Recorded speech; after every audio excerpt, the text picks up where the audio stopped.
शांति। ओम शांति। ओम शांति। ओम शांति।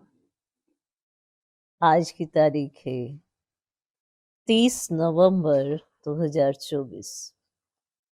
साकार महावाक्य। बाबा कहते मीठे बच्चे,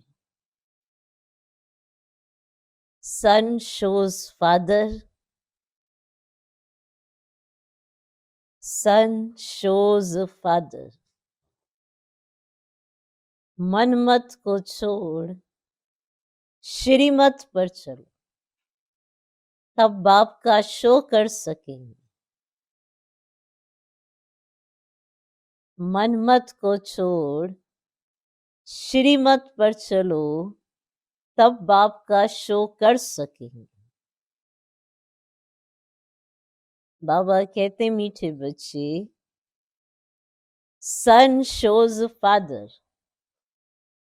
मनमत को छोड़ श्रीमत पर चलो, तब बाप का शो कर सकेंगे। 2 प्रश्न है। पहला प्रश्न, किन बच्चों की रक्षा बाप जरूर करते ही है? किन बच्चों की रक्षा बाप जरूर करते ही है? उत्तर, क्या उत्तर होगा?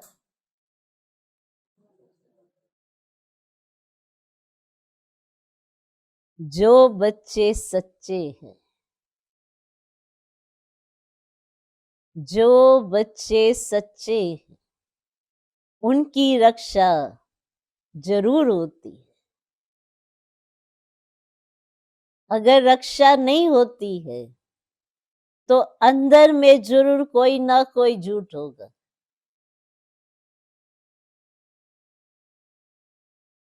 अगर रक्षा नहीं होती है तो अंदर में जरूर कोई ना कोई झूठ होगा। पढ़ाई मिस करना, संशय में आना, माना अंदर में कुछ ना कुछ झूठ है।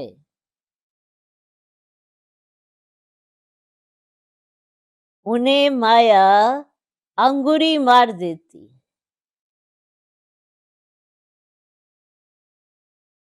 किन बच्चों की रक्षा बाप जरूर करते ही है? जो बच्चे सच्चे हैं उनकी रक्षा जरूर होती है। अगर रक्षा नहीं होती है तो अंदर में जरूर कोई ना कोई झूठ होगा। पढ़ाई मिस करना, संशय में आना, माना अंदर में कुछ ना कुछ झूठ है। उन्हें माया अंगुरी मार देती। दूसरा प्रश्न, किन बच्चों के लिए माया चुंबक है? किन बच्चों के लिए माया चुंबक है?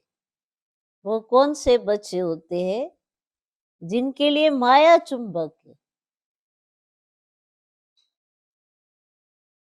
उत्तर, जो माया की खूबसूरती की तरफ आकर्षित हो जाते हैं। जो माया की खूबसूरती की तरफ आकर्षित हो जाते हैं, उन्हों के लिए माया चुंबक है। श्रीमत पर चलने वाले बच्चे आकर्षित नहीं होंगे। श्रीमत पर चलने वाले बच्चे आकर्षित नहीं होंगे। ओम शांति। ओम शांति। रूहानी बाप बैठ रूहानी बच्चों को समझाते हैं। ये तो बच्चों ने निश्चय किया है, रूहानी बाप हम रूहानी बच्चों को पढ़ाते हैं। जिसके लिए ही गायन है, आत्माएं परमात्मा अलग रहे बहुकाल। मूल वतन में अलग नहीं रहते हैं, वहां तो सब इकट्ठे रहते हैं। अलग रहते हैं तो जरूर आत्माएं वहां से बिछुड़ती हैं, आकर के अपना अपना पाठ बजाती हैं। सतो प्रधान से उतरते उतरते तमो प्रधान बनते हैं। बुलाते पतित पावन अकर्म को पावन बनाओ, तो बाप भी कहते हैं हम हर 5000 वर्ष के बाद आते हैं। ये सृष्टि का चक्र ही 5000 वर्ष का है। आगे तुम ये नहीं जानते थे। शिव बाबा समझाते तो जरूर कोई तन द्वारा ही समझाएंगे, ऊपर से कोई आवाज तो नहीं करते हैं। शक्ति व प्रेरणा आदि की तो कोई बात ही नहीं है। तुम आत्मा शरीर में आकर वार्तालाप करती हो, वैसे बाप भी कहते हैं मैं भी शरीर द्वारा डायरेक्शन देता हूँ, फिर उस पर जो जितना चलते हैं अपना ही कल्याण करते हैं। श्रीमत पर चले व न चले, टीचर का सुने व न सुने, अपने लिए ही कल्याण व कल्याण करते। नहीं पढ़ेंगे तो जरूर फेल होंगे, ये भी समझाते रहते। शिव बाबा से सीख कर फिर औरों को सिखलाना है। फादर शोज सन, जिस्मानी फादर की तो बात ही नहीं, ये है रूहानी बाप। ये भी तुम समझते हो जितना हम श्रीमत पर चलेंगे उतना वर्षा पाएंगे। पूरा चलने वाले ऊंच पद पाएंगे, नहीं चलने वाले ऊंच पद नहीं पाएंगे। बाप तो कहते मुझे याद करो तो तुम्हारे पाप कट जाए। रावण राज्य में तुम्हारे पर पाप तो बहुत चढ़े हुए हैं। विकार में जाने से ही पाप आत्मा बनते हैं। पुण्य आत्मा और पाप आत्मा जरूर होते हैं। पुण्य आत्मा के आगे पाप आत्माएं जाकर माथा टेकती हैं। मनुष्यों को ये पता ही नहीं है कि देवताएं जो पुण्य आत्मा है वही फिर पुनर्जन्म में आते आते पाप आत्मा बनते हैं, और वह तो समझते हैं ये सदैव पुण्य आत्मा है। तो बाप समझाते हैं पुनर्जन्म लेते लेते सतो प्रधान से तमो प्रधान तक आते हैं।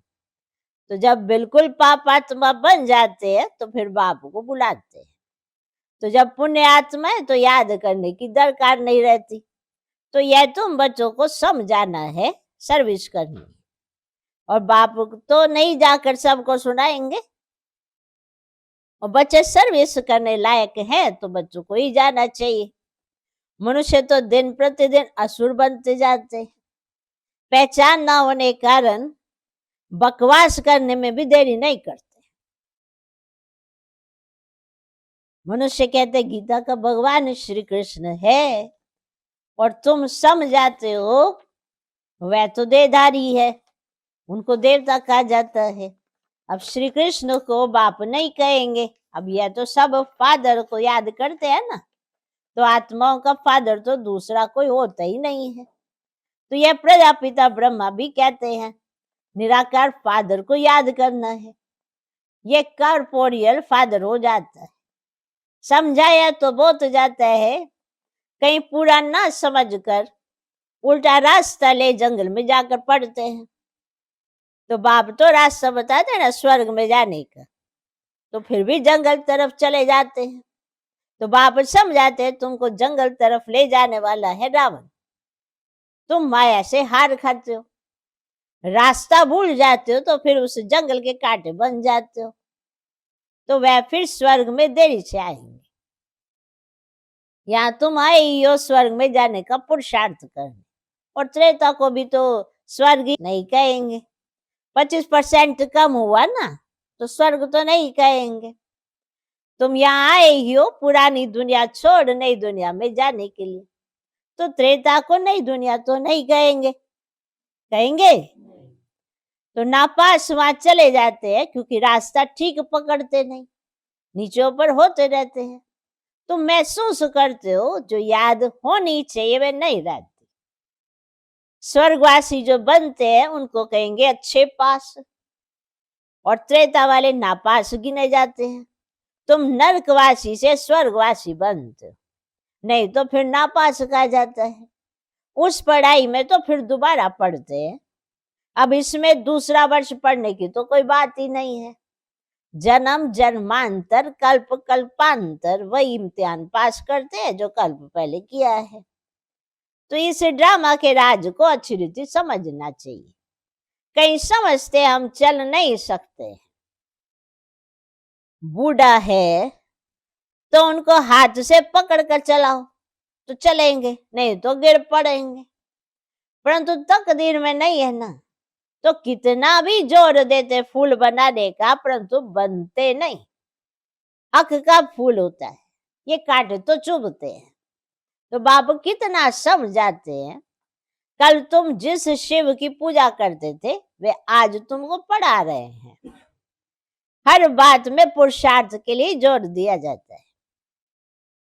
देखा जाता है माया अच्छे अच्छे फूलों को नीचे गिरा देती है, हड गुड तोड़ देती है, जिसको फिर ट्रेटर कहा जाता है। जो एक राजधानी छोड़ दूसरे में चला जाता है उनको ट्रेटर कहा जाता है। तो बाप भी कहते हैं मेरे बनकर फिर माया का बन जाते हैं, तो उनको भी ट्रेटर कहा जाता है। उनकी चलन ही ऐसी हो जाती है। अब बाप माया से छुड़ाने आए हैं, तो बच्चे कहते हैं माया बड़ी दुष्टर है, अपनी तरफ बहुत खींच लेती है। माया जैसे चुंबक है, इस समय चुंबक का रूप धरती है। कितनी खूबसूरती दुनिया में बढ़ गई है। आगे ये बाइस्कोप आदि थोड़े ही थे, ये सब 100 वर्ष में निकले हैं। और बाबा तो अनुभवी है ना, तो बच्चों को इस ड्रामा के गुह्य राज को अच्छी रीति समझना चाहिए। हर एक बात एक्यूरेट नूंदी हुई है, और 100 वर्ष में ये जैसे भविष्य बन गया है। तो अपोजिशन के लिए ना, तो समझा जाता है अब स्वर्ग और ही जल्दी होना है। अब साइंस भी बहुत काम में आती है, तो यह तो बहुत सुख देने वाली है ना। तो वह सुख स्थायी हो जाए उसके लिए इस पुरानी दुनिया का विनाश भी होना है। और सत्य के सुख है ही भारत के भाग्य में, और वह तो आते ही बाद में। जब भक्ति मार्ग शुरू होता है ना, तब भारतवासी गिरते हैं, तब दूसरे धर्म वाले नंबरवार आते हैं। भारत गिरते गिरते एकदम पट पर आ जाता है। फिर चढ़ना है, यहाँ भी चढ़ते हैं फिर गिरते हैं। कितना गिरते हैं बात मत पूछो। कोई तो मानते ही नहीं कि बाबा हमको पढ़ाते। अच्छे अच्छे सर्विसेबल जिनकी बाप महिमा करते हैं, वह भी माया के चंबे में आ जाते हैं। कुश्ती होती है ना, माया भी ऐसे लड़ती, एकदम पूरा गिरा देती है। कौन? आगे चल तुमको मालूम पड़ता जाएगा। माया एकदम पूरा सुला देती। फिर भी बाप कहते हैं एक बार ज्ञान सुना है तो स्वर्ग में जरूर आए, बाकी पद तो नहीं पा सकते। कल्प पहले जिसने जो पुरुषार्थ किया है, वह पुरुषार्थ करते करते गिरे हैं। ऐसे ही अब भी गिरते और चढ़ते हैं। हार और जीत तो होती है ना। सारा मदार बच्चों का याद पर है। बच्चों को यह खुद खजाना मिलता है, वह तो कितना लाखों का देवाला मारते हैं। कोई लाखों का धनवान बनते सो भी एक जन्म में, और दूसरे जन्म में थोड़े इतना धन रहेगा। कर्म भोग भी बहुत है वहां। स्वर्ग में तो कर्म भोग की बात होती नहीं। इस समय तुम 21 जन्मों के लिए कितना जमा करते हो। जो पूरा पुरुषार्थ करते ना, पूरा स्वर्ग का वर्षा पाते। बुद्धि में रहना चाहिए हम बरोबर स्वर्ग का वर्षा पाते हैं। ये ख्याल नहीं करना है कि फिर नीचे गिरेंगे। ये सबसे जास्ती गिरे अब फिर चढ़ना ही है। ऑटोमेटिकली पुरुषार्थ भी होता रहता है।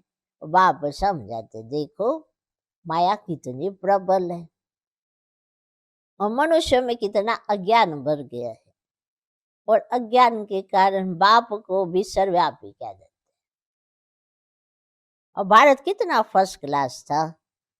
तुम समझते हो हम ऐसे थे अब फिर बन रहे हैं। इन देवताओं की कितनी महिमा है, परंतु कोई जानते नहीं है तुम बच्चों के सिवाय। तुम भी जानते हो कि वेद का बाप ज्ञान सागर आकर हमको पढ़ाते, फिर भी माया बहुतों को संशय में ला देती है। झूठ कपट छोड़ते हैं।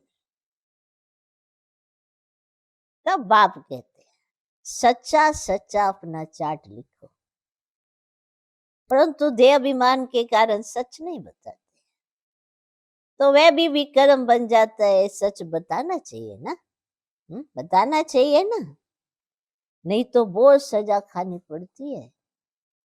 गर्भ जेल में भी बहुत सजा मिलती है। कहते हैं तौबा तौबा, हम फिर ऐसा काम नहीं करेंगे। जैसे किसको मार मिलती है तो भी फिर ऐसे माफी मांगते हैं ना, तो सजा मिलने पर भी ऐसे करते हैं। अभी तुम बच्चे समझते हो माया का राज्य कब से शुरू हुआ है। पाप करते रहते हैं, बाप देखते हैं ये इतना मीठे मीठे मुलायम नहीं बनते हैं, और बाप कितना मुलायम बच्चे मिसल हो जाते हैं, क्योंकि ड्रामा पर चलते रहते हैं। कहेंगे जो हुआ ड्रामा की भावी, समझाते भी है कि आगे फिर ऐसा ना हो। ये बाप दादा दोनों इकट्ठे हैं ना। दादा की मत अपनी, ईश्वर की मत अपनी है। समझना चाहिए कि ये मत कौन देता है, ये भी बाप तो है ना, बाप की तो माननी चाहिए। बाबा तो बड़ा बाबा है ना, इसीलिए बाबा कहते हैं ऐसे ही समझो। शिव बाबा समझाते, नहीं समझेंगे तो पद भी नहीं पाएंगे। ड्रामा के प्लान अनुसार बाप भी है दादा भी है, तो बाप की श्रीमत मिलती है। माया ऐसी है जो महावीर पहलवानों से भी कोई ना कोई उल्टा काम कराई देती है। समझा जाता है ये बाप की मत पर नहीं है।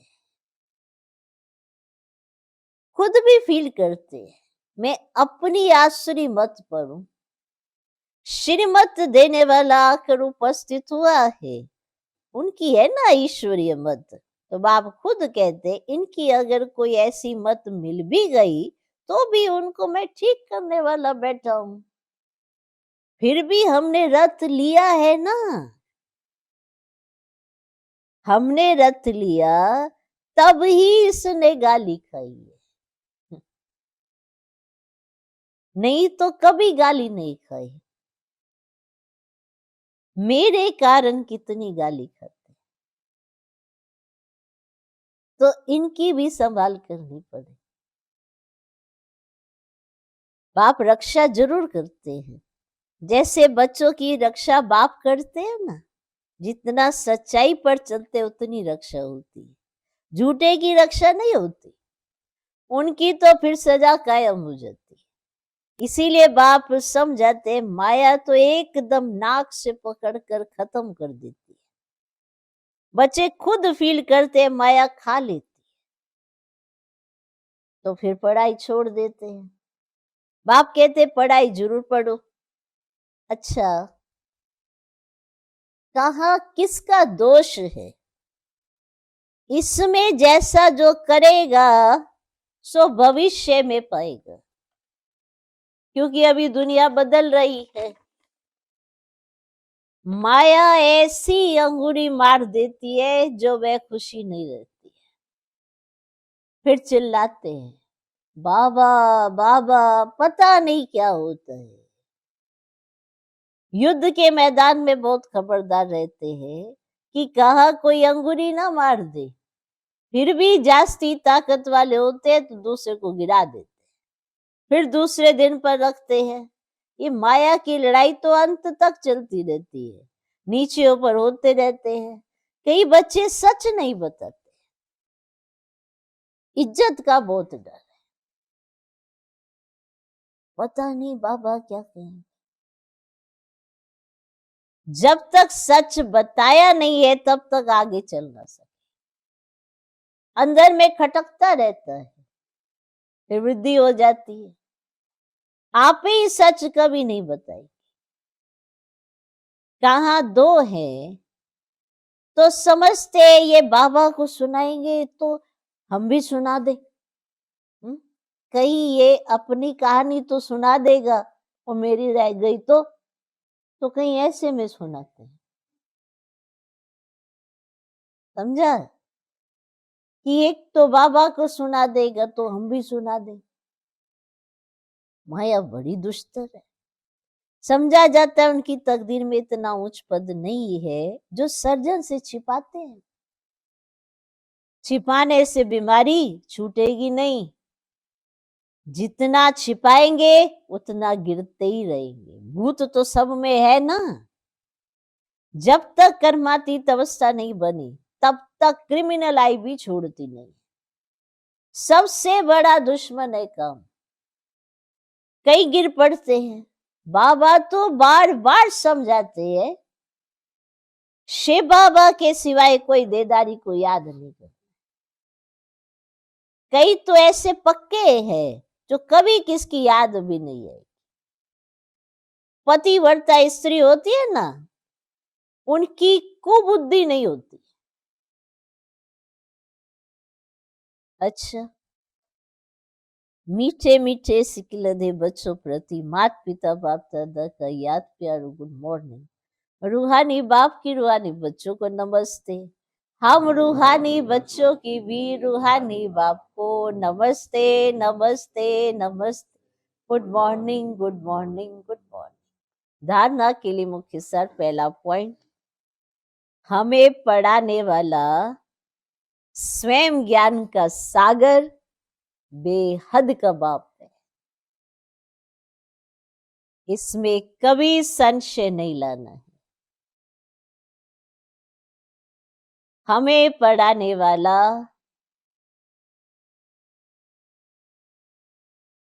स्वयं ज्ञान का सागर बेहद का बाप है, इसमें कभी संशय नहीं लाना। झूठ कपट छोड़ अपना सच्चा सच्चा चार्ट रखना है। झूठ कपट छोड़ अपना सच्चा सच्चा चार्ट रखना है। देह अभिमान में आकर कभी ट्रेटर नहीं बनना है। देह अभिमान में आकर कभी ट्रेटर नहीं बनना है। दूसरा पॉइंट, ड्रामा को बुद्धि में रख बाप समान बहुत बहुत मीठा मुलायम मन नर्म बनकर रहना है। ड्रामा को बुद्धि में रख बाप समान बहुत बहुत मीठा मुलायम बनकर रहना है, मन नर्म बनकर रहना है। अपना अहंकार नहीं दिखाना है। अपनी मत छोड़ एक बाप की श्रीमत श्रेष्ठ मत पर चलना है। आज का वरदान, एक बाप के लव में लवलीन हो, मंजिल पर पहुंचने वाले सर्व आकर्षण मुक्त भव। एक बाप के लव में लवलीन हो, मंजिल पर पहुंचने वाले सर्व आकर्षण मुक्त भव। बाप दादा बच्चों को अपने स्नेह और सहयोग की गोदी में बिठाकर मंजिल पर ले जा रहे हैं। ये मार्ग मेहनत का नहीं है, लेकिन जब हाईवे के बजाय गलियों में चले जाते हो या मंजिल के निशाने से और आगे बढ़ जाते हो तो लौटने की मेहनत करनी पड़ती। मेहनत से बचने का साधन है एक की मोहब्बत में रहो। जो एक ने कहा वही करना है बस। ना गलियां आएंगी, ना रास्ता भूलोगे, ना वापस लौटना पड़ेगा, ना मेहनत लगेगी। एक से मोहब्बत, एक से मोहब्बत माना उसी का कहा मानना है, उसी के कहा पे चलना है, जैसा वो कहे वैसा करना है। ना संकल्प और कोई करना है, ना अपने संकल्पों को वेस्ट कराना है। अच्छा सोचना है, अच्छा बनना है। एक से मोहब्बत, एक बाप के लम्ब में लीन होकर हर कार्य करो तो और कुछ दिखाई नहीं देगा। सर्व आकर्षणों से मुक्त हो जाएगी। आज का स्लोगन, अपनी खुश नसीबी का अनुभव चेहरे और चलन से कराओ। कि माना आपको क्या मिला है ये आपका चेहरा बताता है, और आपने क्या पाया है और कैसे आप बने हो ये आपकी चलन बताती है। आप इतने खुश हो, इतने खुश हो, क्यों? क्योंकि आप अपनी खुशनसीबी से खुश हो कि आपका नसीब जाग गया, तो चेहरे और चलन से वो नजर आता है। तो अपनी खुशनसीबी का अनुभव चेहरे और चलन से करा। ओम शांति। ओम शांति।